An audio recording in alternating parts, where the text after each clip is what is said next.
Fala pessoal, nós iremos dar continuidade às nossas aulas de matemática, desta vez via videoaulas, para a gente não ter um problema maior em relação ao conteúdo. Então a gente vai continuar de onde nós paramos, vamos fazer aqui uma mini revisão do último assunto, para a gente se situar, para nós nos situarmos no conteúdo propriamente dito. E sejam bem-vindos mais uma vez. O que nos separa agora é a barreira do computador, do celular, porque eu estou desse lado, você está desse outro. E ainda bem que tem internet para a gente não perder muito, né? Tem que usar a internet ao nosso favor neste momento tão delicado. Beleza? Então, sem mais delongas, já vamos iniciar a nossa aula, tá? Nossa aula de matemática do 8º ano, já ia falar 7º ano, do 8º ano. Então, professor, vocês já sabem, beleza, tudo tranquilo. Só lembrando que esta aula aqui ela é privada, né? Ou seja, só vocês terão acesso a essa aula. Então, qualquer dúvida manda aí via WhatsApp ou pelo comentário do próprio vídeo. Então, vamos nos situar. Vamos trabalhar aqui, na verdade, isso é uma mini revisão. Muitos de vocês já sabem isso aqui. Então, vamos lá. Conjunto dos números reais. Professor, que conjunto é esse?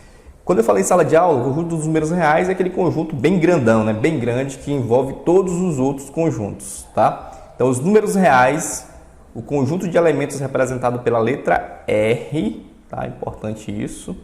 E é bom que você faça esse R com esse tracinho assim, para ficar melhor, tá? Que inclui quem? Inclui o conjunto dos números naturais, o conjunto dos números inteiros e o conjunto dos números racionais e também o conjunto dos números irracionais. Beleza? Alguns exemplos de números irracionais. Raiz quadrada de 2, raiz de 3, raiz de 7, 3,14, isso aqui é o valor de π. Aí eu falei para vocês que você encontrar o valor de π, você tem que pegar, por exemplo, o comprimento de uma circunferência e você vai dividir pela distância, né, que é o diâmetro aqui da circunferência. Aí você vai encontrar esse valor aí.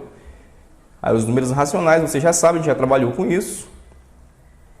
Números naturais, né? São os números positivos, também inclui o zero. Os números inteiros incluem os números negativos, os positivos e o zero. Os números racionais, você já sabe, aquele que a gente pode representar em forma de fração.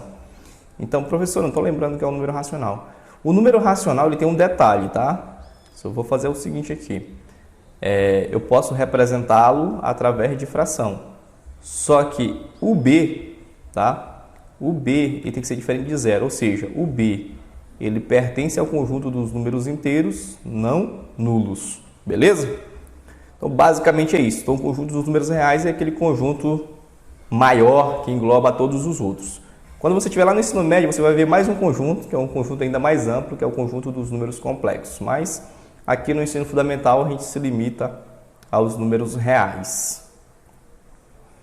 Então, graficamente, eu posso representar o conjunto dos números reais, esse conjunto grande aqui, onde eu englobo também os irracionais. Aqui nós temos desse laranja o conjunto dos números racionais. Essa cor aqui que eu não consigo identificar, não sei se é lilás, se é rosa, é o conjunto dos números inteiros. Esse de vermelho, o conjunto dos números naturais.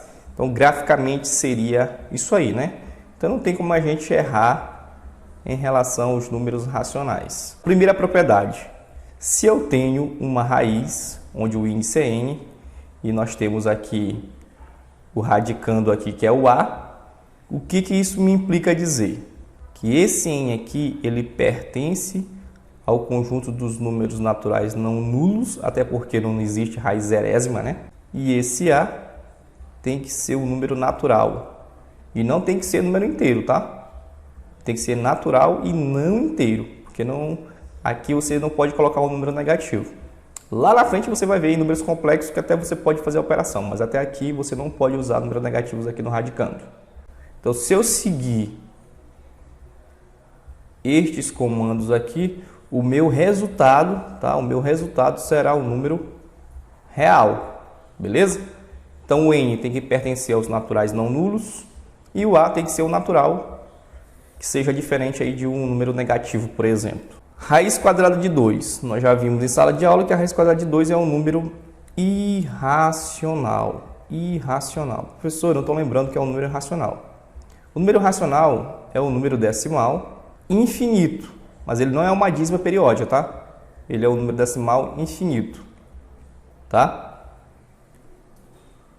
Por exemplo, o π também é um número irracional. Raiz quadrada de 4. Raiz quadrada de 4, vocês sabem, é 2. Então aqui é o que? É um número racional, que engloba aí os inteiros e os naturais. Raiz quinta de 32 é 2, que também é um número racional. Então, portanto, é um número real, portanto, é um número real. Então, não tem mistério nenhum. Terceira propriedade.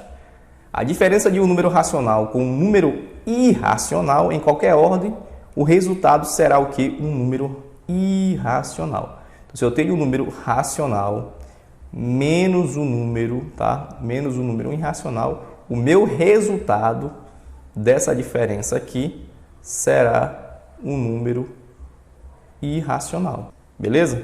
Isso aqui também funciona para a soma também, tá? Que era para ser a segunda propriedade. A soma, se eu tenho um número racional somado com um número irracional, o meu resultado também será um número irracional. Beleza? Imagine aí 4 menos π, o meu resultado será um irracional, porque π aí é um número irracional. Se eu pego 4, somo mais π, o meu resultado também será um número irracional. Tem alguém falando aqui no fundo aqui atrapalhando.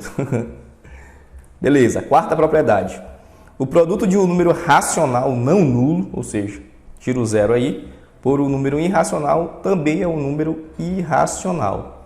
Então, se eu pegar, por exemplo, raiz de 4 e multiplicar por raiz de 3, o meu resultado será raiz de 12. Que raiz de 12 é um número que? Irracional. Tá? Irracional. Beleza? Muito fácil. Quinta propriedade, não tem a quinta propriedade. Era para ter a quinta propriedade aqui, não sei o que aconteceu, não sei o que eu fiz aqui. A quinta propriedade seria o seguinte: seria o quociente de um número racional não nulo por um número irracional, também é um número irracional. Então, eu posso usar tanto no produto quanto no quociente. Exemplo, 12 dividido por π.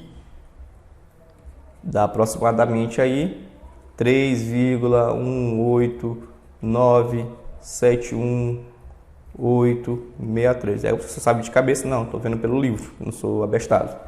Beleza? Então, isso aqui também é um número irracional. Tá? Irracional. Pessoal, basicamente é isso. Você quer uma mini revisão, um vídeo bem curtinho mesmo, para a gente só nos situarmos onde nós estamos. Interessante para você memorizar o valor de π, tá? Você quer memorizar o valor de π. Sim, tem quantas letras? 3.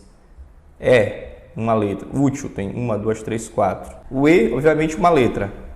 Fácil tem 1, 2, 3, 4, 5. 5.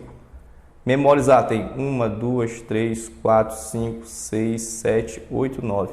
A gente consegue memorizar até aqui, ó. É 3,14159 reticência. Então, nunca mais esqueça. Sim, é fácil memorizar.